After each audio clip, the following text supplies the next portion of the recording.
Good evening, everyone. Thank you for joining us on AFTERBUZZ TV's after show of Unlocking the Truth, Season 1, Episode 7, Hope is a Hell of a Thing. Stay tuned. You're tuning into the destination for TV superfan discussion, AFTERBUZZ TV.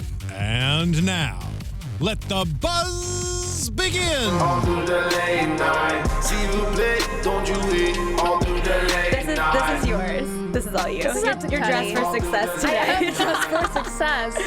You guys should see how long it takes this little one to get ready. No. You should just see us offset, honestly. Check out our Instagrams. You can follow me on social media at Abigail Fraher. What's your name? Abigail Fraher. To see some behind the scenes of us beforehand. It's pretty funny. And over here is Maddie, my lovely co-host. Where can they find you at? Thank you. Hi guys, I'm Madison Makeley. You can find me on all my socials at Maddie_Makeley, and to see our episodes offset. All right, let's dive in. All right, let's just jump right into this. So this was a finale, which cut us a little bit because I don't think they were really upfront with.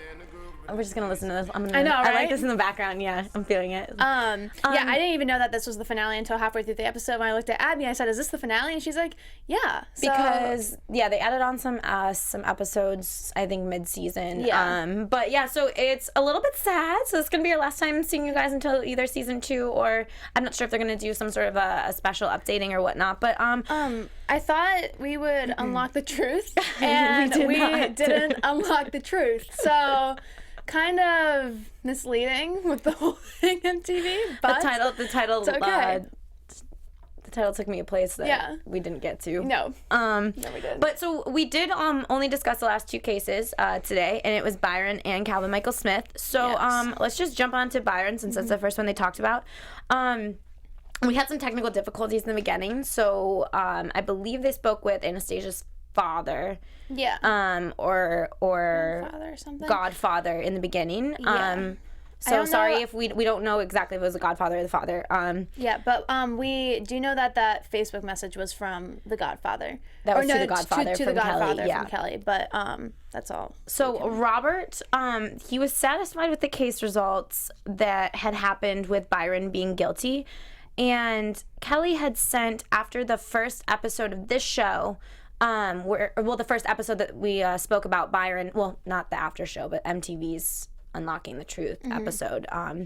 Kelly had sent Anastasia's godfather a Facebook or a message that he posted to his Facebook, basically saying, in the end, Byron knows that he killed her, and he's the one that kind of has to live with that. So that was a weird thing. What do you think about that? It was a really dark, shady message. I feel like, I don't know if that was. I almost feel like Kelly is planning this whole outline of everything that she knows that people will find. So she thinks, I feel like by her saying things like that, people will be like, oh, of course, who would just say that and not mean it? But I think this goes back to her being a crackhead and just being psycho, and because I don't think Byron's guilty at all. I just don't. He seemed fine. But that was a dark message. It was a dark message, and honestly, I'm just not one for Facebook messages, in the face of adversity or in the face of issues. I'm not going to go as far as saying I'm a confrontational person, but I think when confrontation needs to happen, it needs to happen. And I think that this was a really poor way to get her message out. I think, she refused to talk to Eva and Ryan. And sending a message to have someone post on their Facebook, I think is so counterproductive and honestly just a cowardly act. Yeah. I don't know. I feel like a lot of people like doing that on Facebook when they're feeling some type of way about stuff. Well, and just when you can't see someone face to face and hear them face to face, then that takes away the entire personal aspect of it. And this goes back to her in the last episodes, how they released the footage of her saying, I don't know. I think so, maybe. So sending a message like this completely takes away from her being able to make those kind of mistakes, and I think she almost knows that, because I'm sure she was stressed out when she was person to person with anyone during this whole case. So I think her sending a message was kind of it's almost like going back to like a high school or like middle school age, and it's easier to just send a mean text to someone and feel more behind powerful your computer, that way. and it loses like, credibility. Like hiding behind a screen as opposed to face to face. So I feel like that's kind of a situation here with her with this whole message. So I don't believe it. I just Ryan and I mean we can just jump right, and she did stick to her story obviously in that Facebook post. But then when Ryan met with Byron, how do you feel about that whole scene? Like, I felt some type of way. I thought it was a little weird. What were your thoughts on it? The thing is, I could see this, any viewer being like, Byron's kind of like a very poker face kind of person. So I can almost see how he was explaining, I was in court and people were saying, I have no emotion and stuff, but I had already heard this for a year. I had already heard the stories. They keep you in a room with no food, lights on. So I mean, that would exhaust anyone. Like, at that point, I've gotten to the point before where I'm so exhausted where, like, I just can't even remotely try to feel emotion. So I'm just like, whatever. And I'm sure he got to that point, just like he did with this almost. He's just like, he's probably just over this whole thing in a way that he's just like, I'm here. Yeah. It sucks. I don't know what to say. And, I mean, I feel like it almost goes back to him being like a kid. Like, because remember how they were saying he's a weird kid? He was a weird kid. Yeah. So I feel like he's always been like that. Do I think he's capable of murder? No. But what do you think of him? I think that it was a weird. I totally see what he's saying. Like you had said, when you're stating something over and over, like if you've told a story a million times, like it's not funny anymore, or you like leave things out because you don't care about the drama of it anymore because you're just tired of repeating it. So I get that aspect, but at the same time, when it's your life on the line, like even if you're tired of doing it, like pull up whatever emotion you can when the day comes that you need it. Also, like his blinking and his lack of eye contact in his whole conversation with Ryan made me really uncomfortable. And again, I don't know if he is just an odd, has odd characteristics, or he is a little off of the norm with communication. Yeah. Like, social norms. Maybe. So I don't know if it was that made me feel uncomfortable, but I just feel like he would look away when he was saying stuff. He would look up in the air, and I can't take someone serious unless they're looking me in the eyes when they're telling me something. And that's just how I am. So I don't know. I mean, I feel like this almost goes back to him as because honestly, it seems like all four of these kids never really had a really good family dynamic. Maybe they did, but it seems like they were all a little bit off at some point, whether it was with their relationship or with themselves and friendships in general. But they all seemed a little bit off. And I feel like he's just that kind of person. But then they bring up the phone call. Yeah. The voicemail with Kelly. Right. And that was just like, this is when I completely understood him, because he was saying, she brought this up, and you can see the text, just her rambling on, how could you do this? Like, and he was just like, why am I even listening to this? Like, right. And I've definitely had those times before where mom or my friends or something are rambling on the phone, and the phone's like out here, and I'm just like not even listening. I'm just like waiting for them to like get done with their episode before I'm like, can we like not talk about this? Like, let's just, at the same time, I feel like he should, for something this serious, he should have been more like, I didn't do shit. Like, right, or be like, I'm not talking about this. Not we shouldn't talk about this. Like, that was his choice of words was a little weird. But again, I just don't feel right about it. Like, I don't feel strongly in either way. Like, I like him. He's personable enough to me. Like, I like his character. But I also am not, like, gung-ho. No, I don't think he had anything to do with it. However, when he brought up the whole thing about Justin and Anastasia having a suicide pact, like, that he could totally see them having a suicide pact. That like, was weird. That was so weird. Like, it's like, have they discussed that to him before? Or is that just something he came up with? When they were talking about that, he seemed super uneasy for some reason. He just seemed like, I feel like they could have, like, planned this in a way where they were together when she died, and then he planned to die, basically. And he's like, I could totally see them having some psychological, weird, crazy plan like that, which was weird, because if you can picture them doing something like that, then that's weird. And like, or even if he knew about their plan, honestly, like, I don't think he did it, but there's a small part of me that feels like he just knew a giant piece of this puzzle that he won't give up because it could give him away, because it could, you know what I mean? But I feel like he knows something. I feel like he was there, or he knows something that we yeah, and I think MTV's options, editing options for what they're telling us are a little, you know, obviously we don't get the whole story. Exactly. So I wish that we would have heard a little bit more. But yeah, that was like a weird thing. But also too, like, if they're gonna kill each other, don't you think they would have done it at the same place? Like, if you had a suicide pact with someone, don't you think it would be more like? I mean, I don't know how those work. But, I mean, I know, right? I know. But well, if this were us, Abby, no, I'm kidding. But maybe. I mean, or did who she knows? kill herself? Or honestly, the story in my head the whole time is that I think that they got in a bad enough fight where Justin killed Anastasia, and then he felt so bad for it that he killed himself after. You think that's what happened? I think that's what happened. Okay.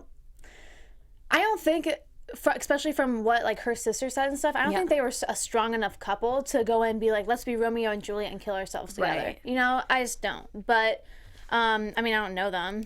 I don't know what kind of people they are. Right. I mean, at the end of this case, when they went over everything, and they were talking to that woman about, you know, getting everything back into court, she was explaining how it's very hard to get things back into court, and yeah. It's weird again, because it's like, okay, so none of these cases are guaranteed to even be reviewed again. So I guess the whole premise of the show completely shifted for me, because I thought there was going to be a little bit more of a closure. Maybe not even closure with are they innocent or guilty, but closure as in, all right, they're in court now, like, it's, you know, you can see what's gonna happen, something, and now it's just like, oh well, we probably can't even get this back in court. We did everything we could, right? So here's I hope that someone else goes and does something with it. That's kind of the vibe I got away from taking. But coming into this whole season, I thought that we were gonna get like physically be able to see the person leaving jail. Right. That was just, so did I. Like physically seeing them go out and be free people. Obviously not the case, and I didn't realize this. It's our fault on researching. Well, yeah, I didn't realize this even halfway through the season, when all of the free Michael Plates and free Calvin Michael Smith pages started liking our stuff, and I'm like, guys, yeah, and then I'm like, wait, they're not free. They're still in jail, right? Like, this isn't. So basically, we're not gonna be able to unlock the truth. Well, and I think what it comes down to. This case out of all of them was lacking the most evidence, and they said they have no solid evidence either way, really. But it was just it was a very random case. I'm glad that we were introduced to it. We were introduced to it late too, so I feel like, I don't know if it's because they didn't have enough to fill the show with. You know, if there's not enough evidence. But I feel like I never really got to attach myself to this case and like really feel for it like I did the others, if that makes sense. Yeah, no, and I feel like they knew from the start, or maybe when they were filming, we don't even have enough evidence for this guy, so let's bring him in halfway through the season, just so he has some airtime, people are aware of it. Right. But at the same time, we can't really make, I mean, they even mention there's no easy pathway to get him out of this. Right. Just because Ryan even told Byron straight up, it's half and half. We don't find any evidence saying that you did it, but we don't find any evidence saying that you didn't. Right. So it's completely half and half. I don't think you're guilty, and I don't think he's guilty either. But that's the other thing though, like, Ryan doesn't think anyone's guilty, and I feel like he just kind of is like, and I'm not saying that I feel like any of these people are guilty, but especially with this one, I feel like he wasn't as compassioned. Maybe I think he was overly. I think he was overly compassionate. Really, to Byron? Yeah, he was just like, I don't think you did it. Like, cool. Like, do you just say that you don't think anyone did it? But there's some, as weird as it sounds, I feel like there was at least more of an emotional level with Ryan on the other, when he physically met with the other two, as opposed to Byron, who's just like, I don't think he could connect. I think there was that misconnect. He couldn't, and he was just kind of like, I hate to break it to you, but like, there's no evidence saying that you didn't do it. Like, you know what I mean? So I feel like he just wasn't that compassionate. I thought he wasn't that compassionate to him. Which I mean, how can you be? I mean, there's just nothing really there. I mean, I don't think we really found out anything that much more. Yeah, that could really, really get him out, other than what, his ex-girlfriend stuttering when she was trying to go back to the crime scene. Right. I mean, how accurate is that? So, I don't know. Sorry, Byron. I feel for him. Like, I don't think I don't think he did it, but I wish there was more there. The thing is, they can't take him out of jail until they put someone back in jail for it. Right. But I think the person that did it is dead. So, but Justin, so. Never really know. Yeah. Yeah. Well, moving on to Calvin Michael Smith. Sorry, which, wait, should we end this case? Sorry, guys. Sorry, Byron. We hope the best for you, I guess. I don't know how to end these cases. Yeah, they're sad, no. but how do you? I don't know. Thank you. No, but it's I mean, the thing is like these are tragic. They are. Tragic and it's cases. uncomfortable. And it's super uncomfortable. But I mean, we weren't even the one. We probably didn't see 99% of what actually happened and what Ryan and Eva uncovered. Right. So there's not much that we can really say about it. Yeah. Well, let's move right into Calvin. We start off with Chuck Byron, who was part of the investigation for internal affairs, and they were brought on once it was kind of seen that D.R. Williams, this could be more of a racial issue than anything else. So the Attorney General brought an investigation in on it just to kind of cover his ass as well. We see that all of D.R. Williams' cases were instructed to be looked over. And when they were doing the investigation, they had this is cool because we didn't find this out until now. But we knew there were a lot of takes, but there were 7 or 8 takes where DR was talking with Eugene Littlejohn. Yes. That's a lot. That is a lot.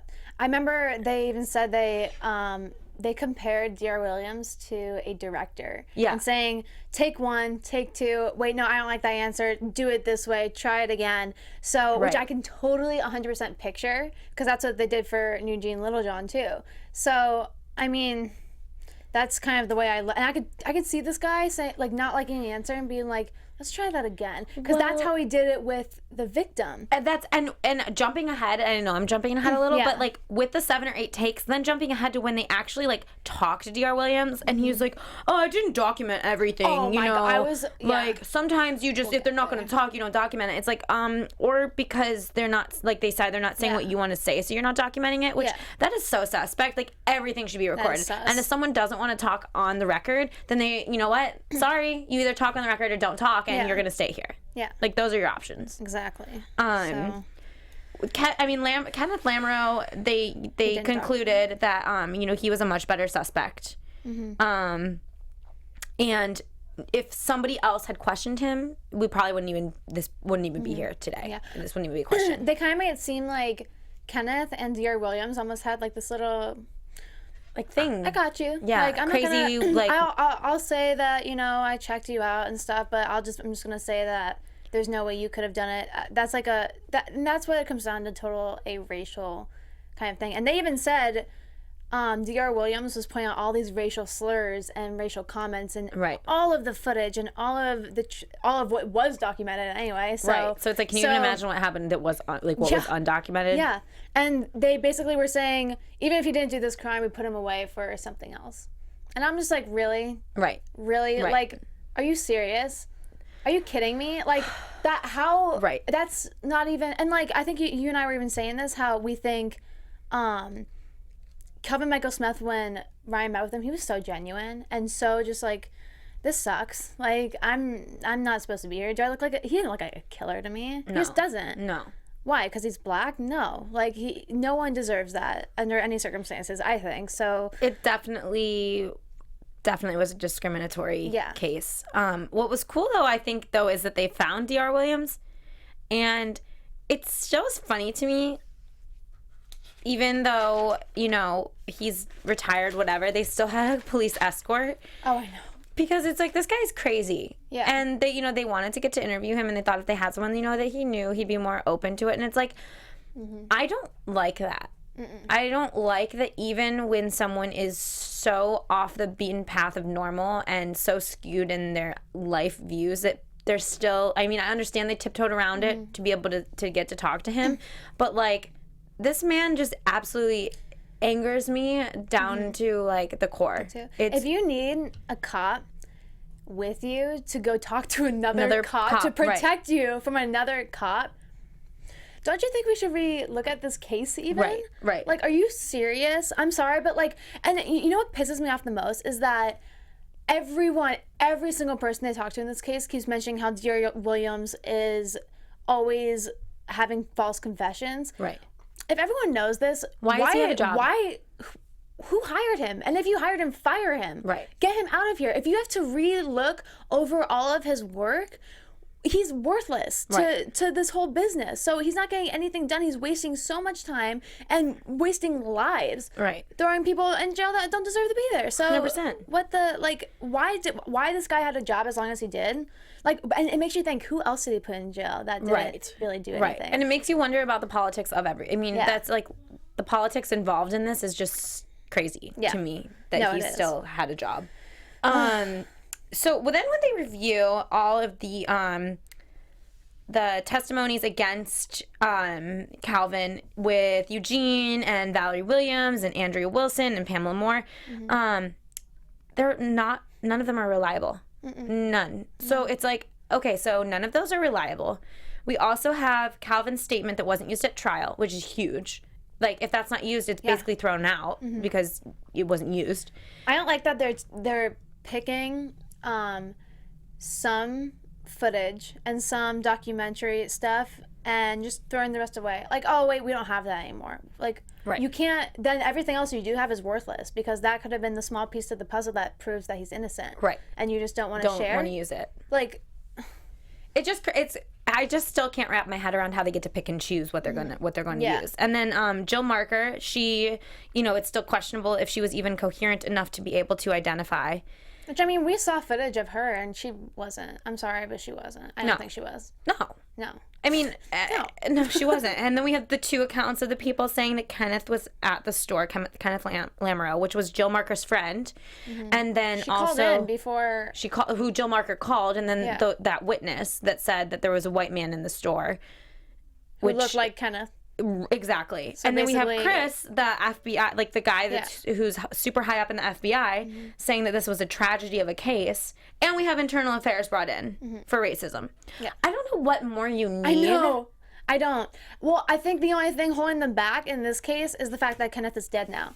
So they can't blame it on anyone else. Right. So when you take, I feel like in this case, or in all cases, in order to take someone out of jail, you have to replace them with someone else. Because they won't just let someone go for, I mean, do they? I've never heard of that. But I feel like they have to put someone else away if they take someone out. So since they don't have that person to put back in and take Calvin's spot, then they're just like, let's leave him in. Which I don't know. I don't like it. I'm not sure what goes into that, like the like the thought behind all of that. But it's just all the evidence is against, or I'm sorry, is backing up Calvin. Yeah. And then we speak with Calvin, or Ryan speaks with Calvin. I feel like I'm there. And he was just so warm, and it was a normal conversation. It was honestly, I think, the most normal conversation that Ryan had with any inmate. He was just so had a normal conversation. It wasn't all about his case. Yeah. He was asking Ryan like really genuine questions, like what does it feel like when you're first out, and heartwarming things that I was just like, this. I don't think he's capable. No. He's not capable. He's not. What intentions could he have had to do that? Exactly. Like none. Which, I mean, what was he trying to do? Nadine had called me out. I miss Nadine. Yeah, right? When she would even say, well, I mean, you want to think that everyone has good intentions, but some people don't, which is true. Right. But what intentions does this guy have against her compared to the person that was physically in there at the same time with her that had all these crazy allegations and people stalking people? I mean, you have someone with a background of that, and then you have Calvin who, what? Okay. Wrong place, wrong time. Right. Yeah. I thought it was, this actually like struck me when Calvin was talking to Ryan and he said, well, I think about if she died, I would be facing the death penalty. I wouldn't even be here right now. So he's so positive. He's still optimistic, right? And he's still just like, I actually have to like be strong and think of how bad it could be. When really I'm here right now, I'm still fighting to get out. I can talk to my parents every day, basically, is what he's saying. I mean, I can still live my life without that death penalty and still stay and like be strong, as opposed to had she like that split percent died, which she was probably about to die. Right. But I don't know. I mean, had she died, he would be dead. Right. Too. Right. So the fact that he can look at it as it could always be worse Yeah. still, and he's in jail, it's remarkable to me. I can't picture, I'm sorry, I can't. There's nothing in my mind that can picture this guy to be capable of murder. Or not, I mean, attempted murder, basically. No, I agree. Yeah. I agree. And then we close out this this case with speaking with Jim Coleman, who wants to reinstate Calvin's case. And he put a lot of heat on a man by the name of Roy Cooper, who is the current attorney general, and he's running for governor of North Carolina. That's a smart move. I was impressed with that one, actually. I was too. I was like, okay, Yeah, I I'm see like, you. And like, making moves. yeah, and No, I'm happy they're doing this, actually. I thought too, again, when they showed up, that they had an appointment with him. You know, I don't know. As far as MTV, I'm not sure how they handled it. I don't know if they reached out and they got declined, so then they were like, okay, well, let's film us still trying to go anyway. Or if they didn't reach out and they just no, but you know what I'm saying, like, you know, because my thought is like, why wouldn't you try and make an appointment first? Like, you're MTV, like, I'm pretty sure you could probably figure something out. But I think obviously they had probably tried that first before. And then he declined to speak, which looks so bad. I'm sorry. Yeah, no, that does, honestly, that makes him look racist. Yeah, it looks pretty so much. bad because he has literally the ability to look at the case and to be like, this needs to go back to trial. Yeah, and I'm thinking too, going back to old episodes, we saw Calvin's dad and all those protesters fighting for Calvin to be free. Right. So you already know that all these people have contacted or tried to contact Cooper, sending him letters or emails or phone calls saying, please look at this case. So you know that this guy has heard this name already and is aware of this. And I'm going to throw major shade at him if he doesn't review this case. Exactly. Because, and you know what I liked too, then they close out the whole episode telling how we can help. And that is one thing that's so powerful about social media and about MTV, you know, actually there being a huge component right now for change in these people's lives by just broadcasting this. Yeah. But viewers out there who have been watching the show, this is a time, you know, you get on The Voice or you get on these shows where you're asked to vote for contestants who are doing, you know, hobbies.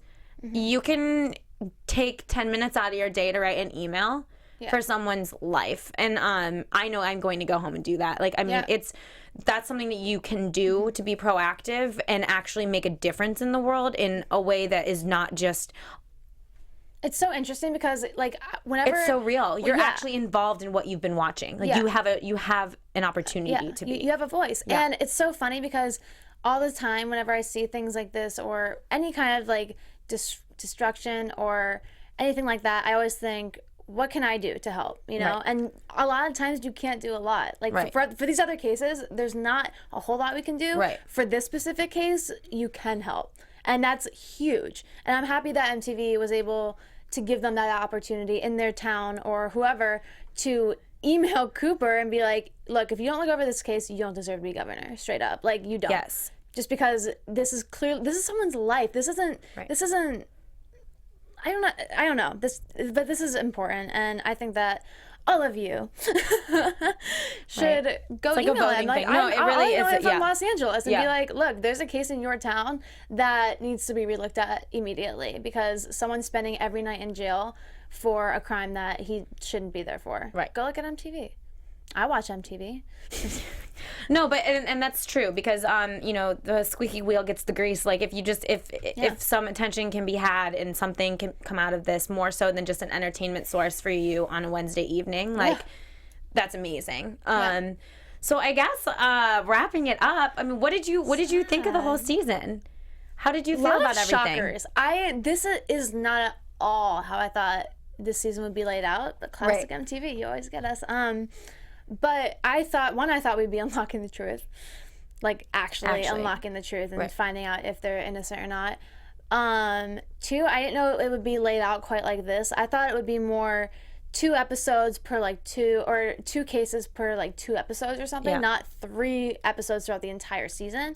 But I'm almost happy why they did. I get why they did it this way, just because, you know, almost create a connection with each case.